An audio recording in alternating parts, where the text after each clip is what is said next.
Podium Podcast. Lo mejor está por escuchar. La escóbula de la brújula.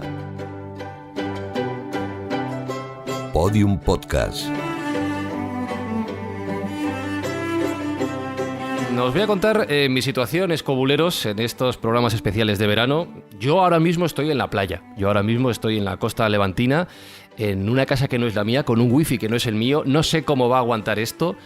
Lo veréis en la foto de grupo. Estoy en camiseta veraniega, Marcos, muy fresquito. ¿Te ha gustado el plan, verdad? Sí, claro que sí. Además, es que pareces te falta la bolsa de Montreal 72, de las Olimpiadas, tío. ¿Tú cómo estás, Juan Ignacio Cuesta? ¿Cuál es tu plan? Bien, de momento estoy aquí en mi cuarto y hasta que pueda marcharme. David Sentinella, danos envidia, por favor. Bueno, vamos a dar envidia porque mi situación es muy parecida a la tuya. Yo tampoco estoy en mi casa, estoy muy cerquita de la playa, como dices tú, ya se verá en la foto. Estoy por tierras malagueñas y bueno, y sudando la tinta, la gota gorda aquí, por lo visto. Bueno, ya sabes, cosas de la canícula. Jesús Callejo, es verano en nuestros corazones, en nuestros cuerpos, en nuestros ambientes, en donde cada uno quiera. Sí, pues ya sabes, tenemos calores internos, en fin, siempre estamos animados por la cultura y en este caso también por esa canícula de la que hablaba David. Yo sigo en mi casa, con aire acondicionado, con buena lectura y buenas películas, así que estas son mis vacaciones de verano, de momento. Buenas lecturas, buenas películas, buenas obras como la que os vamos a recomendar hoy aquí en La Escóbula de la Brújula.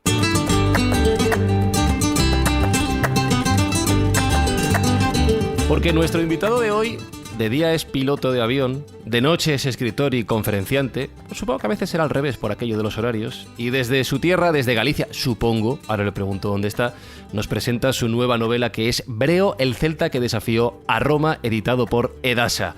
Francisco Narla, ¿cómo estás? Encantado, encantadísimo de estar con vosotros una vez más. Estaba ansioso de tener esta entrevista, la verdad. ¿En Galicia te pillamos o dónde estás? Sí, estoy en casa. Yo hace muchos años que me comprometí conmigo mismo a vivir donde me iba de vacaciones. Y hace ya casi 15 años conseguí un pequeño rincón de Galicia donde de niño me traían de vacaciones y vivo en una casita al lado del río, en un antiguo molino que llevo un tiempo intentando restaurar. Todavía me falta atracar un par de bancos más. Pero todo es cuestión de tiempo. Eso es. Lo de atracar bancos no os lo recomiendo, escobuleros, pero la postal que nos ha dibujado es para dar mucha envidia, así que vamos a poner música y nos imaginamos esa imagen idílica que nos ha descrito Paco.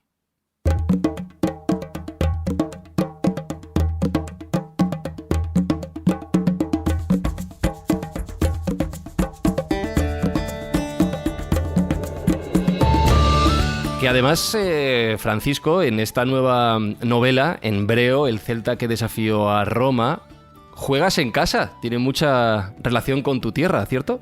Bueno, todas mis novelas lo tienen y no soy el único. Stephen King, la buena parte de sus novelas transcurren en Maine. Creo que uno de los deberes del escritor, cuando es posible y razonable, sin ser demagógico, por supuesto, es el presumir de su tierra, de sus cosas, de sus costumbres. Y en todas mis novelas Galicia siempre tiene un papel importante. Pero en este caso Breo además es incluso casi reivindicativa. No solo de Galicia, sino de casi de toda España y especialmente del Duero para arriba, porque la novela lo que pretende es reivindicar un poco nuestro pasado. Estoy harto de que los romanos sean los buenos, que nadie me malinterprete. Como le decía el otro día a mi querido amigo Posteguillo en la Feria del Libro de Madrid, prepárate porque yo quiero que vuelva a echarle un gesto en repartir sopapos. Estoy un poco cansado. Vamos a ver, me encanta tener alcantarillas, está muy bien y creo que Roma ha hecho cosas muy buenas por nosotros, pero me parece que la visión que tenemos de lo celta y de nuestros abuelos no es la más correcta y creo que merece la pena que recuperemos una visión, un enfoque más amable hacia nuestro pasado. Así que juego en casa, pero en casa de todos un poco, porque con los últimos estudios y demás ya sabemos que lo celta es mucho más de lo que parecía en principio, que lo celta auténtico nace en la cornisa atlántica y creo que debemos presumir de ello. David. El título Breo haces, por supuesto, mención a ese gran caudillo celta, ¿no? Que tiene tantas historias, tantas leyendas, ¿no? pero bueno, se plantea que es su supuesta existencia, ¿no? Como personaje, vendría a ser Breogán ese mítico fundador, incluso de la ciudad de A Coruña, ¿no? Ese mítico guerrero gallego-celta, o sería, o podría caber la posibilidad de que fuera la unión de diferentes personajes que se uniera en esa única leyenda. Mira, como siempre, haces una pregunta súper interesante. Lo cierto es que no lo podemos saber. Yo pensé por un momento centrar la novela en la leyenda de Breogán, pero no me apetecía. Yo quería poner a los romanos a caer de un pino. Yo lo que me interesaba era poner a Roma en muy mal lugar. Y entonces me interesó más descubrir que en tiempos de Nerón, una vez más, terminadas las guerras asturcántabras, que yo siempre digo que está mal usado ese término, y vosotros en el programa maravilloso que hicisteis al respecto, que ojalá podamos hablar un poco de ese programa, con Gonzalo hablabais también de ello, quizá deberían ser las guerras del Duero para arriba o algo así, en lugar de decir guerras asturcántabras nada más. Supuestamente terminadas después de aquel exterminio brutal, de aquel genocidio de nuestros bisabuelos, en tiempos de Nerón, el norte de España se vuelve a levantar y vuelve a darle unos sopapos a la loba, vuelve a darle unos sopapos a Roma. Me pareció un escenario más interesante. Pero el nombre, claro, el nombre del caudillo tenía que ser aquel de la leyenda. Respondiendo en dos partes. La antigua leyenda no sabemos exactamente. De hecho, ni siquiera los lingüistas se ponen de acuerdo en si el nombre era Breo, Breogán, Breno, Brau. No lo sabemos. Hay gente, expertos, que creen que el gan es como un adjetivo, como si le añadimos algo, quizá un gentilicio, quizá algo más, Breo el líder, Breo. No, hay muchas cosas que no sabemos. Lo que sí sabemos a día de hoy es que la leyenda de que Breogán reúne a las tribus, las consigue unificar y que son los descendientes de Breogán los que llegan a Irlanda, hoy sabemos que es cierto. Los estudios genéticos, la lingüística, se ha demostrado que lo celta arcaico, el celtismo atlántico, es el primero y el original, y somos nosotros los que llevamos el celtismo a Irlanda. Entonces, basado en esa sombra, en la sombra de esa leyenda, y encantado de saber que a día de hoy es cierta, a mí me apetecía usar ese nombre como protagonista. Pero sí que teniendo en cuenta que yo quería que la novela fuera una confrontación entre progreso y tradición, entre avance tecnológico y cultura ancestral, me parecía que el mejor enfoque, dejando a un lado el nombre principal del protagonista, era en esos tiempos de Roma.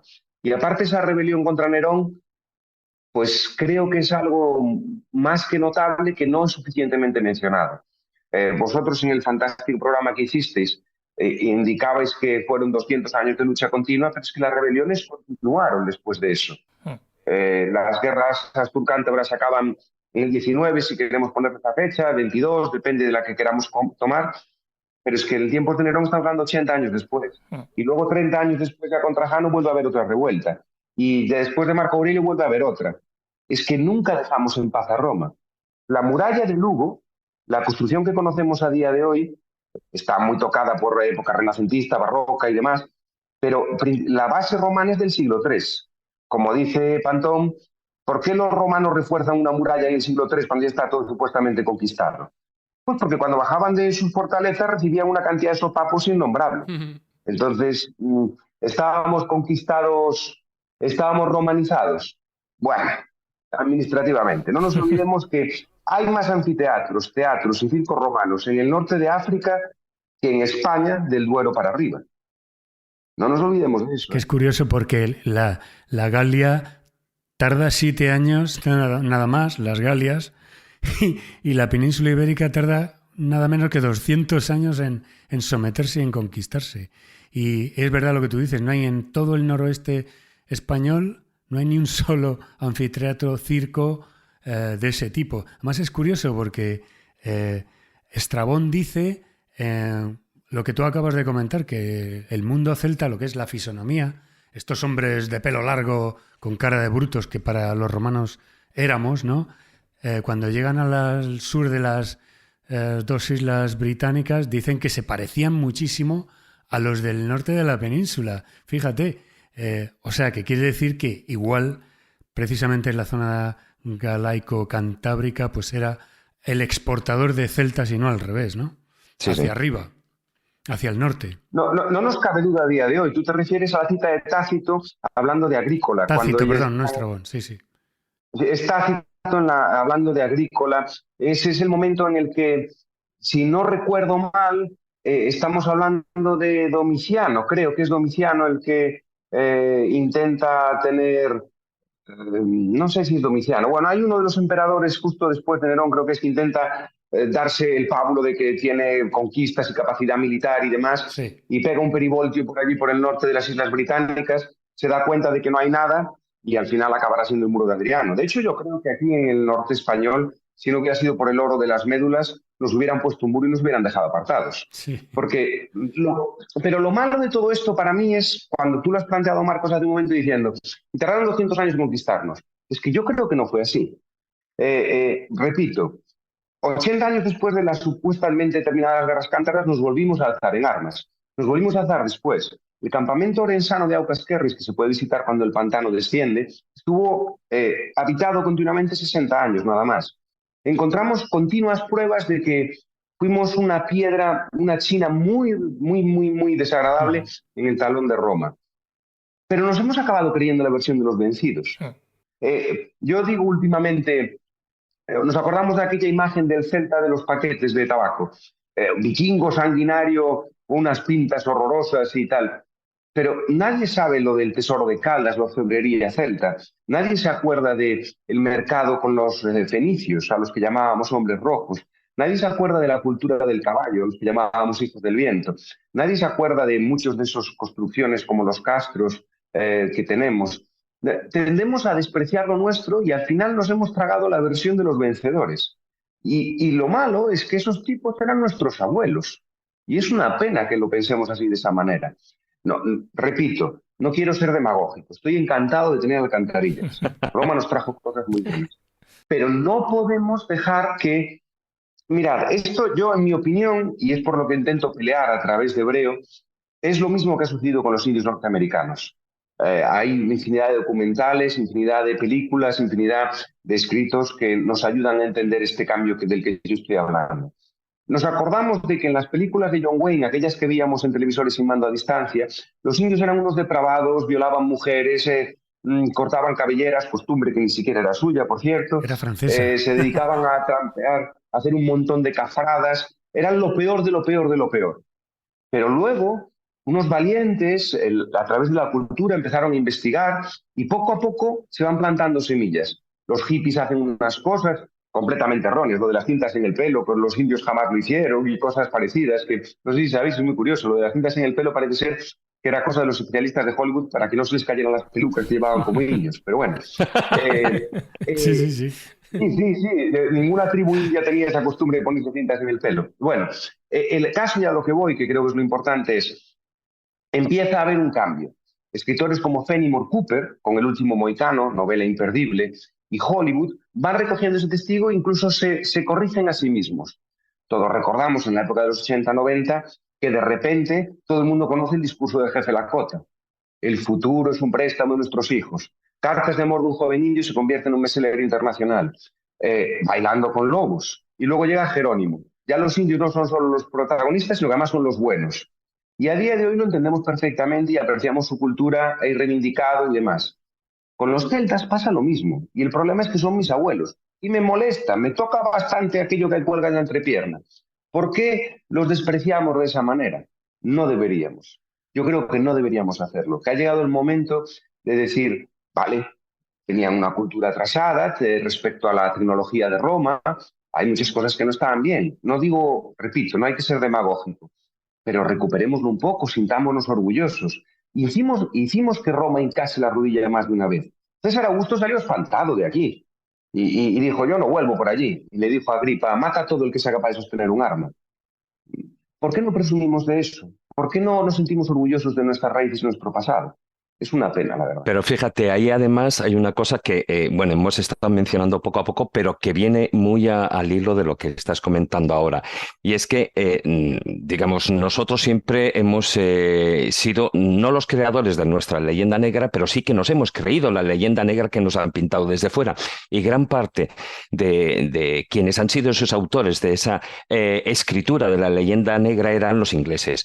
Cuando es curioso que a día de hoy, y bueno, ya en unos análisis, en unos estudios que realizó la Universidad de Oxford en el año 2006, que hizo en un estudio de ADN a 10.000 británicos, pues él ya ahí vieron que la semilla céltica que hay en Irlanda provenía del norte, del noroeste exactamente, ¿no? de España, ¿no?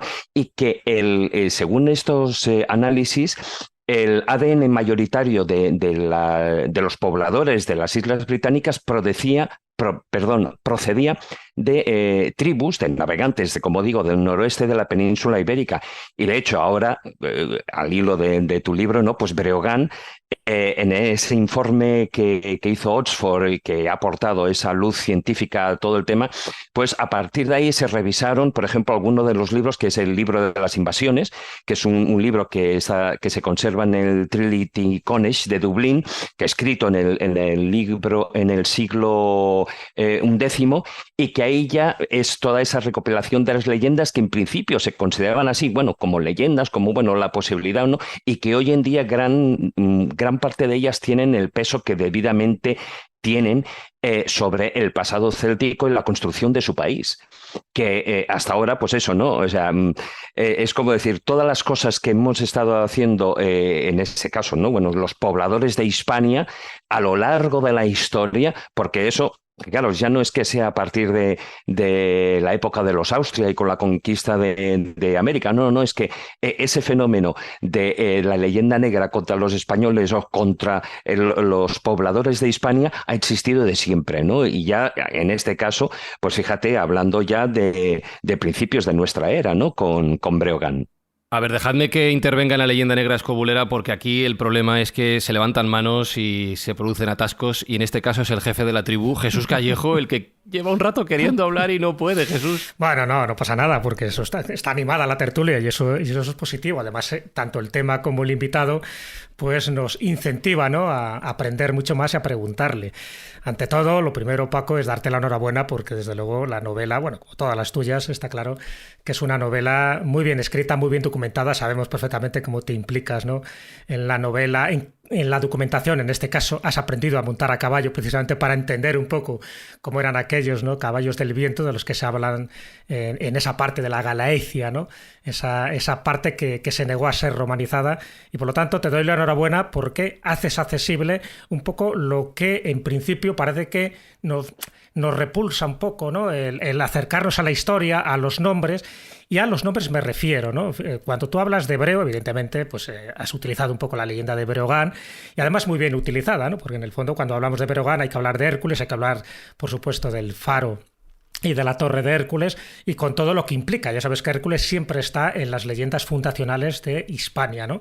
Y luego, pues evidentemente, pues entra la romanización, esa mal llamada romanización, donde tanto en Asturias como en Cantabria, y por supuesto en Galicia, que parece que queda siempre un poco relegada, ¿no? Siempre se habla de las guerras astur-cántabras, siempre en Galicia pues fueron pues bastante broncos, bastante rebeldes.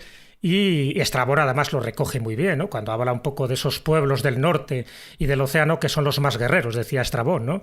Además que iban prácticamente al sacrificio cantando himnos de victoria, porque para ellos era más importante morir en batalla que ser esclavizados. Sabían perfectamente, con las guerras de Aníbal, con las guerras púnicas, sabían perfectamente lo que hacían con aquellos que se rendían a Roma, y ellos no querían que eso ocurriera.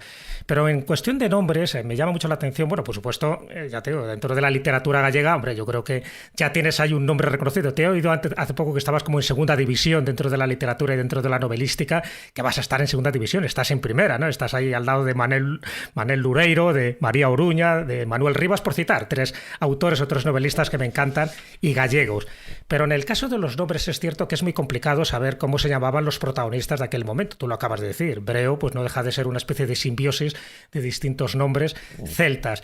Incluso palabras celtas que han llegado a nuestra, en fin, a nuestra actualidad, como puede ser brezo, abedul, braña, que muchas veces lo desconocemos. Conocemos más las palabras griegas y romanas, pero desconocemos muchas veces estas palabras celtas. Y tus protagonistas, aparte de hebreo, pues tienen nombres que me gustaría preguntarte de dónde has cogido esa información o dónde te has alimentado en estas fuentes, ¿no? Tana, que es en fin, una especie como de meiga, Tarbus, Sento, Abulus, Reburrus, en fin, cualquiera que tenga frenillo le va a costar trabajo citar estos nombres. Pero ¿cómo te has documentado? Sabiendo un poco el interés, en fin, la profesionalidad y el ímpetu que le pones a la hora de buscar las fuentes, estos nombres que tienen los distintos protagonistas, ¿dónde te has basado? ¿En qué fuentes te has inspirado? A ver, lo primero, los nombres hay un poquito de trampa. He intentado que fueran lo más legibles y lo más fáciles de entender para el lector, a pesar de que haya alguno que sea complicado. Y todos son nombres reales, distintas fuentes. Reburrus, por ejemplo, es un nombre de un legionario gallego, de los que se unió como mercenario, que aparece en una placa en York, donde básicamente pone: yo, Reburrus, que nací al lado de La Coruña, he venido aquí a dar unos sopapos, básicamente. Luego, de los bronces de Botorrita hay unos cuantos. Luego, con el profesor Alberto Arenas, que es uno de los más expertos en celtibérico, que no olvidemos que hay más en celtibérico de lo que hay en galo, cualquier otro de los idiomas celtas, escrito. Y luego también con algunos de los trabajos del propio Almagro Gorbea, he sacado todos los nombres que he podido. Y he hecho un poco de trampa en el sentido de que muchos de los nombres que nos llegan a nosotros de los celtas están romanizados. Por ejemplo, Reburrus aparece como Reburro. Es decir, busqué la manera de escribirlos de tal modo de que, por un lado, hubiera diferencias entre el nombre romano y el nombre céltico para hacérselo fácil al lector, y para mí es lo importante. Yo quiero contar una historia, que la gente lo pase bien, tiene que haber algo de sexo, algo de pelea y tiene que haber una trama por el medio. Entonces, la intención es que el lector se entretenga, que le sea fácil de leer, pero el origen de los nombres, aunque luego las terminaciones las haya unificado para que la diferenciación entre nombres latinos y nombres célticos sea fácil para el lector, todo el origen etimológico de los nombres y todas las raíces de los nombres son de inscripciones que nos dan esos nombres célticos. El problema con esos nombres célticos, como bien sabes y como sabéis todos en la escóbula, es que la mayoría de lo que nos ha llegado es latinizado. Para mí, una de las inscripciones más espectaculares que existen, cuando hablan de que si no somos celtas, o que no había celtas en Galicia, o cuando hay gente que le da la polémica, bueno, igual que los terraplanistas, y es que es inevitable que haya gente que niegue la mayor. Hay una estela en el Museo Provincial de Lugo que se puede visitar, que se llama la Estela de Crecente, donde una señorita, bueno, su hermano, una estela funeraria pone: yo, Apana, hija de Calobre, del castro de mi obre, celta, supertamárica, celta, se llama a sí misma celta en el siglo I, y esta es una estela que pone su hermano Apano. El problema es que eso es una latinización de un nombre lusitano, lo de Apana y Apano. ¿Por qué? Porque es que no tenemos una constancia de un lenguaje anterior a la latinización, pero sí sabemos que en el siglo I se llamaban a sí mismos celtas y sí sabemos cuál era el origen de esos nombres. He intentado cogerlos todos reales. Yo, como bien has dicho, he aprendido a montar a caballo, me he metido en el mar con los percebeiros para hacer una escena de la novela, porque claro, yo tenía el concepto, como muchos gallegos, de que el marisco no era apreciado hasta una cuestión de mediados del siglo XX. Todos hemos oído aquella leyenda de que las récoras usaban para abonar los campos. Cuando descubrí que en los muladares, en los concheros de distintos castros costeros, se usaba el marisco, había perberechos, había mejillones de un tamaño mucho mayor al de a día de hoy, por cierto, y percebes. Yo dije, claro, cuando se cuenta una historia, tú tienes que mostrar, nunca puedes contar. El viejo adagio de Hollywood, show don't tell. Si tú quieres decir que el personaje es valiente, es mejor mostrar una escena en la que parezca valiente que decir era un tipo muy valiente. Tú quieres decir Marilyn era preciosa como un amanecer de verano, tal. No, es mucho mejor que tú digas que Marilyn cruzó la calle y Jesús Callejo y David Sentinela, que estaban mirando, tropezaron y uno se comió un buzón y el otro una farola. Ya te das cuenta de que ya es preciosa. Entonces, cuando me enteré de que habían comido percebes, yo dije, coño, el protagonista arrancando percebes de las rocas. y yo me fui con unos percebeiros. Os aseguro que los percebes son baratos, muy baratos. El mar pega unos sopapos enormes. Entonces yo intento vivir todo de la manera más profunda que puedo y conocer en la mayor profundidad que puedo aquello de lo que escribo. No puedo viajar a la Galicia del siglo I después de Cristo, pero intento conocerlo todo bien para escribir con propiedad. Yo como aficionado al arco me encuentro en multitud, o como piloto, te encuentras en muchas novelas, películas, fallos de ese estilo. De repente un tío coge un arco y te das cuenta que no sabe nada de arcos. Intento cometer la menor cantidad de errores posible en ese aspecto. Y con los nombres ha constituido mucho trabajo. En ese sentido, Jesús, te gustará saber que con la toponimia he hablado probablemente con Vicente Fijol, el mayor experto en toponimia, trabaja con la Academia da Lingua Galega, y hemos sido incapaces de ponerle unos nombres distintos porque no sabíamos cómo les llamaban. Los escenarios de la novela, el Castro de Lagouzos, de Fazouro y tal, les he tenido que dejar con el nombre moderno, tal y como lo conocemos a día de hoy. Pues no tenemos ni idea de cuál era el nombre que le daban los celtas.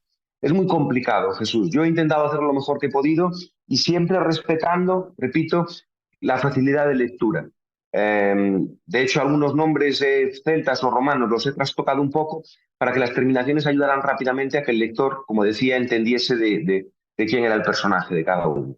Paco, es verdad, ahora hablando de lenguaje y de nombres, ¿es verdad que los celtas consideraban, bueno, dejar cosas por escrito como algo detestable, como una ignominia, que lo que realmente preconizaban era el uso de la memoria, del lenguaje hablado y del tema oral de generación en generación? Es decir, por eso tenemos tan pocas cosas escritas de los celtas. ¿Es eso verdad? Depende a qué experto le preguntes. Yo, al ser alguien ajeno al academicismo y a la universidad, acabo entrevistándome con historiadores de muy distintas bandas. No nos olvidemos de que hubo un tipo que dijo que, un catedrático de cierta relevancia, que dijo que lo de los castros y los celtas era un invento medieval. O sea, en todas las disciplinas hay para todo. No podemos contestar esa pregunta con certeza. Es verdad, suena conveniente, ¿no? Se non è vero e ben trovato.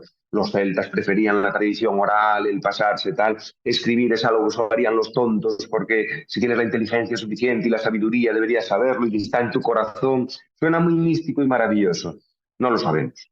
No nos olvidemos también que existe el lenguaje ogámico, que no hay muestras que yo sepa en la península ibérica, pero en Irlanda sí existe. Eso es una línea sobre la que se ponían unos cuantos símbolos y que podía interpretarse con una alfabetización o una expresión alfabetizada del lenguaje. No lo sabemos, no lo sabemos. Hay expertos que te dan razón, Marcos, y hay otros que no. Yo no puedo responderte en ese sentido. Yo mi cátedra no me obliga a mojarme y yo lo que te puedo decir es que como los catedráticos no se ponen de acuerdo, yo tampoco te puedo dar una respuesta. Sí que suena bien. Sí que es verdad que lo que no nos cabe duda, de eso no nos cabe duda, porque además hay que leer entre líneas y no hay que basarse solo en la arqueología, en la piscina de cerámica que encontramos, también en la etnoarqueología, lo que llega a nosotros. Si a día de hoy, como bien sabe Jesús, tenemos el filandón, tenemos cuentos que todavía perviven, esa capacidad oral importante en todo el norte de la península ibérica, que además luego con la conquista se va extendiendo hacia el sur, sí tenemos pruebas más que suficientes para entender que la tradición oral y la transmisión oral tenían una importancia vital en el pueblo celta. No nos cabe duda. Si eso negaba el lenguaje escrito, no lo sé. Lo que no cabe duda, repito, y siento ser pesado en eso, es que la tradición oral y el mensaje oral y el pasar conocimiento de una generación a otra, como todavía sigue siendo posible en las zonas más rurales del norte español, eso tenía mucha importancia en la cultura celta. De eso no nos cabe duda. Juan Ignacio. Vamos a ver, Francisco, Paco, ¿cómo? A ver en qué no me metes, maestro. Pregunta trampa. Como siempre. Todavía me acuerdo el día de la entrevista de la IN que me hablaste y me hiciste una pregunta a Alfonso X porque yo dije, pero este hombre, ¿de qué me está hablando? A ver, cuéntame. No, voy a hablarte de algo que creo que conoces bien. En cuanto a lo que hablabas antes de tener, digamos, de que los habitantes de la península ibérica, los autóctonos, los más antiguos y tal, entonces y ahora siempre estamos de espaldas a nosotros mismos, desprestigiándonos y armando esas cosas. ¿No crees que fue contribuyó mucho a que esto fuera así el hecho de la existencia de un documento romano de la época de Fusto Rufo Aviero, que fue la Hora Marítima, en el cual no cita a los celtas como celtas, sino saefes, o strimnios, o casiteritos. O sea, es que, claro, este documento, que es del siglo IV, y que nace en Roma, habla de hechos que habían pasado ya muchísimos años después, ¿no? Bueno, yo creo que ahí estamos hablando, mira, te lo voy a poner así. Para mi abuelo, a día de hoy, da igual que le hables de China, que de Tailandia, que de Japón, que de Singapur. Son todos chinos. Es normal. No. Yo a mi abuelo le digo que estuve en Tokio preparando Ronin o que estuve en Bangkok y decir, na China, por chinos. Yo creo que Rufo Avilleno habla de oídas y no nos olvidemos que es un tiempo anterior. Es un tiempo anterior, es el siglo IV antes de Cristo. Yo creo que él hace esas menciones, pero es un poco como Emilio Salgari cuando escribía Sandokan. No se movió de casa, ¿no? Como aquel que dice, no nos consta ese poner el pie aquí, no viajó como otros geógrafos que sí lo hicieron después. Yo creo que no. Yo creo que la culpa más de esto es que nos hemos dejado convencer por la versión de los vencedores, sin más. Claro. No merece la pena hablar de lo de siempre y los tópicos de la leyenda negra o de lo cailista o demás de este país, pero simplemente es eso, nos hemos creído, nos dieron supuestamente nos ganaron a parte de la península, porque la romanización no tiene nada que ver del sudeste, de la zona de Cartagena a la zona de Finisterre, no tiene nada que ver, la franja queda clarísima. Hablábamos antes de los anfiteatros, teatros y demás, evidentemente las zonas Baelo, Tarraco, tal, ahí la romanización es mucho más completa. De hecho, aquí nos consta en Galicia que durante épocas suevas se sigue hablando el idioma celta. Bueno, a lo que voy es que creo que es más una cuestión de que nos acabamos convenciendo de lo que nos cuentan los vencedores que creyendo nuestro pasado, simple y llanamente. Creo que la mención de Rufo es interesante y curiosa, y hay de hecho un culto fídico que viene por ahí, del cual Cunqueiro y Risco llegan a hablar y se inventan se inventan ahí unas cosas muy curiosas, pero lo cierto es que si nos intentamos, vamos a ver, yo siempre digo, la historia son charcos y queremos convertirla en un río, y no puede ser, hay que entender que son charcos sueltos, y a lo mejor esos charcos no tienen por qué estar conectados. Rufo hace esa mención, es verdad, nos habla de los metales y tal, probablemente es de oídas, y puede ser interesante. Pero a día de hoy, además, la genética acaba siendo demoledora. Sabemos que hay una aportación genética enorme, sobre todo desde el punto de vista del cromosoma ahí. Las mujeres perviven, el ADN mitocondrial pervive, pero vienen los yámnicos, los Kurgan, las estepas euroasiáticas, llegan aquí 3000 a.C. Y sabemos que Roma no tiene una aportación genética, sabemos que la morería tampoco tiene una aportación genética, esa vieja mito de que en el sur hay sangre mora no es verdad. Y sabemos que luego con la Reconquista los del norte se desplazan al sur. A día de hoy no nos queda duda. Nosotros tenemos una aportación, un cambio en lo genético, en la población, en el 3000 a.C. Ese cambio perdura y perdura hasta el día del presente, a día de hoy, de manera importante, y nos da un pueblo que antes pensábamos que era mentira por los descubrimientos arqueológicos. En el centro de Europa parece que todo nace y hoy sabemos que es mentira. El celtismo más arcaico y lo más original es aquí.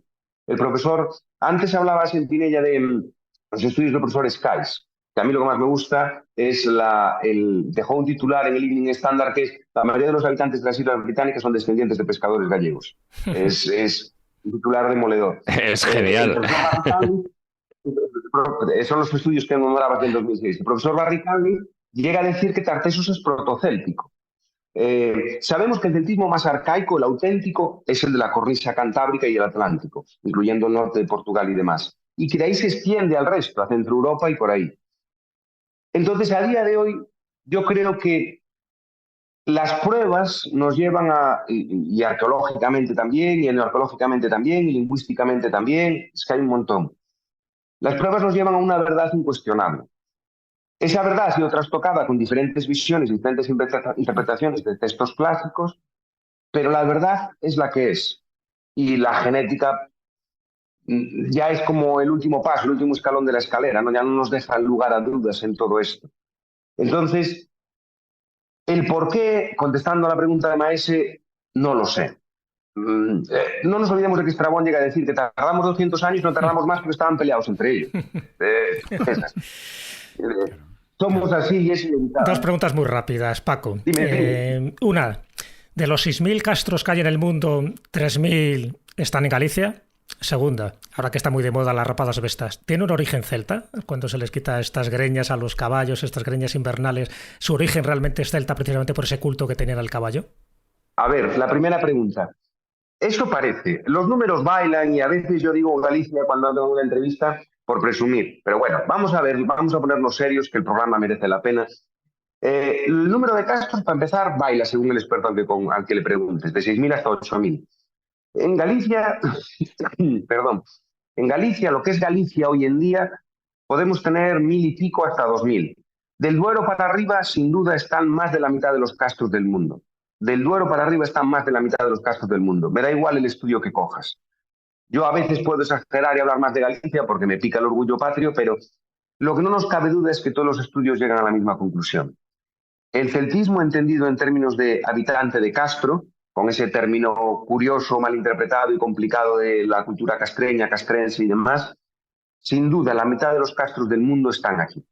Porque es lógico, porque además a día de hoy sabemos que somos el origen de esa cultura. Es lógico que estén aquí. Y segundo, no nos cabe ninguna duda de que a Rápadas Vestas, las famosas Rápadas Vestas, tienen una tradición celta sin ningún lugar a dudas. Estrabón, creo que es Estrabón, no sé si es Dion Casio, hablan de que los jóvenes de estos pueblos del norte, que antes hacías tu alusión a la cita, que viven en las montañas con la lluvia, acostados, acantonados contra el mar, son casi inhumanos, casi fieras. En los veranos bajan de las montañas a los valles a buscar a los caballos para hacerse con ellos, luchar desnudos con los caballos y llevarse los caballos a la tribu. Eso sigue perdurando a día de hoy, ha perdurado durante años y tenemos crónicas medievales que siguen hablando de ello. Y vemos que es una cadena con eslabones que nos trae desde el presente hasta la cultura celta. Sabemos además que los celtas tenían un amor especial por el caballo porque vemos que en todos los restos de todos los castros que hemos encontrado hay consumo de óvidos, de caprinos, de bovinos, por supuesto porcino, en esas versiones primeras de cerdo, jabalí medio domesticado si queremos o demás, los pájaros también, pero nunca no se encuentran huesos de caballo usados como alimento, no se encuentran restos de marcas de utensilios de corte o de mordiscos o demás, cosa que sí pasa con los demás animales. O sea, no consumíamos caballo. Claro, ¿por qué no consumíamos caballo? Porque era un animal, en cierto modo, de alguna manera sagrado para nosotros. Sabemos, nos ha llegado esa expresión de los hijos del viento, que me parece preciosa, y evidentemente, cuando unes todas las piezas del puzzle, tienes una imagen que te da una respuesta. Los caballos eran animales especialmente importantes para la cultura celta del noroeste español, y eso ha pervivido con una costumbre a día de hoy que sigue atrayendo a gente de todo el mundo a ver cómo 4 muy valientes o con 4 cervezas de más se tiran a un curro con un montón de caballos enloquecidos y asustados. Pero eso demuestra nuestro pueblo, cómo somos, quiénes fuimos y quizá lo que podemos ser. Pero fíjate, acabas de nombrar una de esas costumbres, ¿no?, que a día de hoy perduran, la tradición, digamos, hacia Galicia, ya de aquella época, más allá de si tenían, por la fama que podían de tener sobre metales, sobre el oro, el estaño que pudiera haber en esa zona, posiblemente, bueno, con total seguridad, lo que más llama la atención o por lo que más ha sido nombrado, ¿no?, es por esa Gallaecia de la que hablaba Heródoto, ¿no? Es decir, por ese fin del mundo, por esa mitología, por ese camino de las estrellas, etcétera, etcétera, y que posiblemente, bueno, ya a todas luces, ese mismo camino fue el que luego fue cristianizado, porque ya en la época griega ya se hablaba de ello, ¿no? Pero también hay otro nombre, ¿no? Tiene ese camino de Embriareo, por ejemplo. Viene a ser, estamos hablando de las mismas rutas con diferentes nombres, ¿no? Vamos a ver, sí, pero yo aquí voy a ser crematístico, voy a darme a la crematística. Mira, sinceramente, y lo he dicho antes, yo creo que a Roma todo eso le importaba un pijo. Yo creo que de no haber sido por las minas de oro, nos hubieran puesto un muro y se hubiera acabado el camino de Santiago y el de Briareo y el de... para contestar la pregunta en dos partes. La primera parte, evidentemente estamos hablando de lo mismo. La migración al oeste, el viaje, la peregrinación al oeste. Me da igual que lo plantees desde la Vía Láctea como lugar en el que se acuesta el sol, como aquel lugar donde se acaba la tierra conocida, que además se acaba en un mar bravío, salvaje, que tiene unos significados. Es que es fácil, es muy sencillo entender que cuando no había tele, cuando no había revistas, cuando no había libros... Cuando la gente vivía, disfrutaba de la vida. Claro, es fácil imaginar ese viaje. Yo en la novela lo reflejo y das en la clave, como siempre, David, a través de un bardo peregrinante que va buscando la cultura de su pueblo y que quiere conservarla, quiere ser cronista. Y hace ese viaje al oeste también. No podía dejar de aparecer en la novela. Es el mismo, sin duda. Pero lo que no nos puede quedar ninguna duda es que esa parte cultural de nuestro pasado pervive de puro milagro. Mira, se calcula que Plinio, que fue administrador, calcula que fueron unos 20.000 libras romanas al año. Al final, depende del experto, hablamos de 1.000 y pico a 2.000 toneladas durante los 100 años que dura la explotación. 2.000 toneladas, 2 millones de kilos, a 60.000 euros el kilo. Roma, las fiestas, las juergas de Nerón que ponía anguilas para que las muchachas jugasen, Calígula con sus zapatos llenos de perlas, aquellos barcos que construyen para el lago Nemorensis que no son capaces ni siquiera de maniobrar en el lago. Bueno, buena parte de todo eso lo pagó el oro hispano.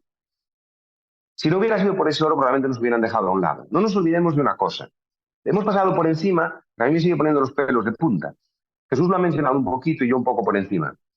En la Galia, Julio César la conquista en 7 años y se supone que mata a 1 millón de personas, otro 1 millón lo deja allí y al otro 1 millón se lo lleva como esclavo. Se lo lleva como esclavo porque Julio César era un tipo, pues, como era, pero por los cuartos. Y aquí César Augusto llega a desesperarse de tal manera que le da aquella famosa orden a Agripa de mata a cualquiera que sea capaz de sostener un arma. Roma está tan desesperada. ¿Cómo leemos eso? ¿Cómo hay que entenderlo? Como lo hay que entender es que Roma se desespera de tal manera que renuncia a ganar la fortuna que supone vendernos como esclavos. Eso es un paso terrible para Roma, porque Roma lo que le interesa es el oro de la cuenca del Miño y el Sil. Eso es lo que le interesa a Augusto, y eso es lo que queda. Y por eso fuimos sometidos a un genocidio. El profesor Almagro Gorbea dice que no queda hombre con vida. Probablemente alrededor de un 70% de la población muere, porque las mujeres también. No nos olvidemos hablamos de la boudica inglesa, pero aquí seguro que las mujeres también pelearon y lo sabemos y nos consta en la cultura y el matriarcado y claro. Luego, si queréis, hablamos de las druidas y demás, pero es que Roma mató al 70% de la población. 2 de cada 3 mueren, los masacraron y no nos llevaron como esclavos. ¿Cuál sería la desesperación de Roma con nosotros, con nuestros abuelos, para decir, no, en lugar de venderlos como esclavos, los vamos a matar porque me sigue interesando el oro que hay detrás? Con esto quiero decir, evidentemente el camino es el mismo y siempre son versiones diferentes, pero no nos podemos olvidar de que esa parte cultural de nuestros ancestros llega a nosotros de puro milagro porque Roma está desesperada por controlar el territorio independientemente de la cuestión cultural, por una y única, con un único objetivo, el oro que consigue arrancar. No lo olvidemos. 2.000 toneladas de oro, me da igual, 1.500, 2.500, me da igual. 2.000 toneladas de oro son 2 millones de kilos. A 60.000 euros está a día de hoy. Es que la cantidad de dinero que Roma sacó de aquí es inmensa, inmensa.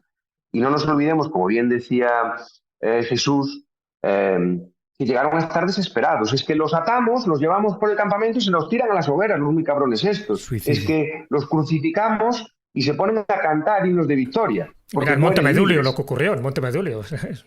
Prefirieron suicidarse antes de que claudicar, claro.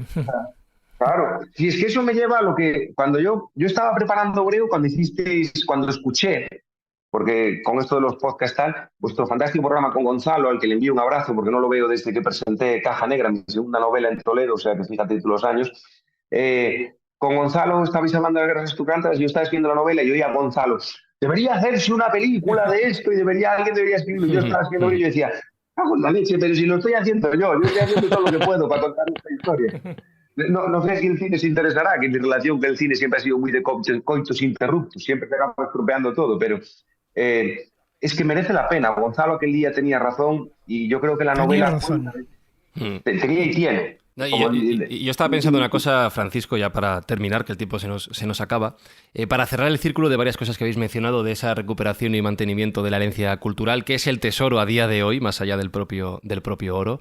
Ejemplos, mira, Jesús ha mencionado la película Asbestas, que evidentemente se ha puesto muy de moda.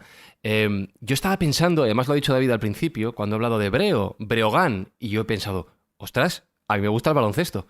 El equipo de baloncesto de la ciudad de Lugo se llama Breogán, no sabía por qué, lo he aprendido.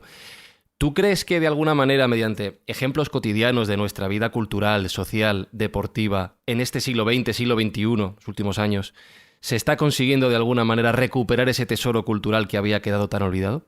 No, tengo que creer que es posible. Yo pongo mi piedrita de arena. Antes puse el ejemplo hablando de Fenimore Cooper y de otros escritores. Yo creo que podemos cambiar la percepción que tenemos del mundo celta. Creo que deberíamos sentirnos orgullosos. Empieza a haber fiestas, empieza a haber celebraciones, el famoso Ardelucus en Lugo, que es una especie de moros y cristianos, pero entre romanos y celtas.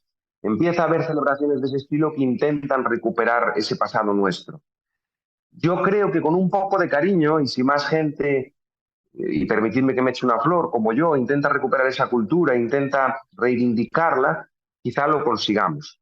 Vosotros con ese fantástico programa de las guerras astro-cántabras, yo, si más gente nos esforzamos por ello, al final, pese a los terraplanistas, acabarán admitiendo la verdad y dándose cuenta de que lo celta merece la pena.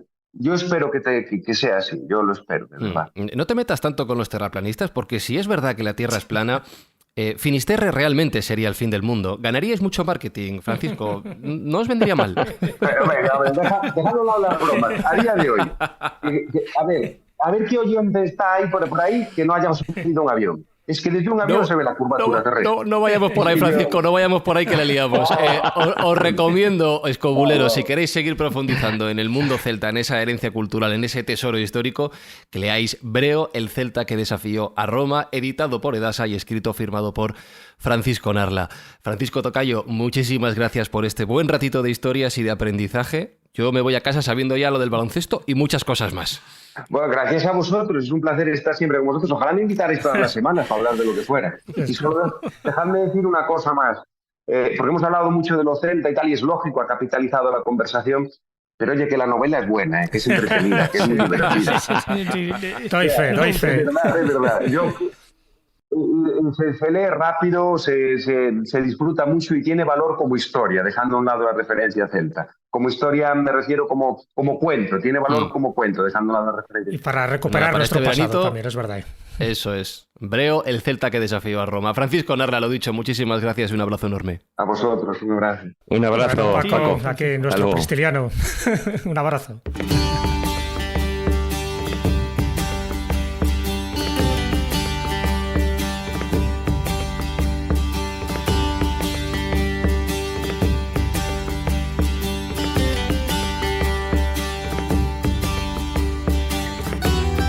Pues ya tienes plan para verano, Marcos Carrasco.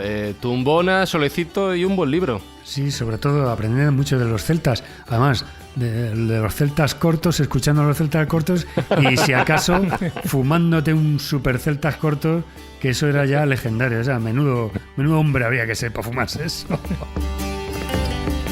Cada uno va a lo suyo, David, cada uno va Sí, lo lleva a su terreno. Bueno, lo que me extraña es que digas lo de los celtas cortos y lo de fumárselo. O sea, ya Marcos... pero sí, ese libro Breo ya está, en mi caso al menos, me está ahí esperando en la mesita de noche en casa en Madrid. Juan Ignacio, ponte un poquito al sol, que te veo muy blanco, hombre. No. Échate un poquito. Es el contraste de luces. De todas maneras, Francisco, que envidia ser de una tierra mágica como la tuya, de verdad, me encantaría ser gallego. Se quejará del Escorial, Jesús. Se quejará de ese lugar. Bueno, pues si os queráis, os puedo yo hablar aquí del Carallo, del habla. No lo intentes por si acaso. Bueno, 2 recomendaciones que quiero hacer a nuestros oyentes. Con 2 o 3 orujillos. 2 recomendaciones. Primera, que lean esta excelente novela, Doy Fe, porque es una de las que me ha entretenido durante estos días. Y segunda, un poco al hilo de lo que estaba comentando Paco Narla, visitar las médulas en el Bierzo, en León, porque ahí es donde comprenderéis precisamente dónde se extraía ese oro que luego a Roma y en concreto a Nerón pues le vino tan bien.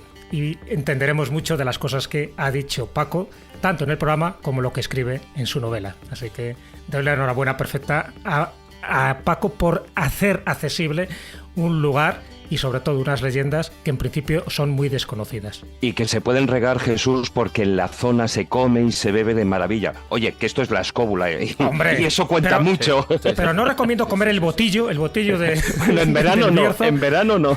En verano no, exactamente. Pues nada, escobuleros, cada uno con su plan veraniego, a disfrutarlo, a pasarlo bien. Un servidor, Fran Izuzquiza, ahora mismo, pues se va a ir. Estoy a 3 calles de la playa, así que creo que me voy a dar un baño, a tomar un poquito el solete, a ver si se me pega un poco el moreno. En 7 días os cuento qué tal. Abrazos y hasta la semana que viene.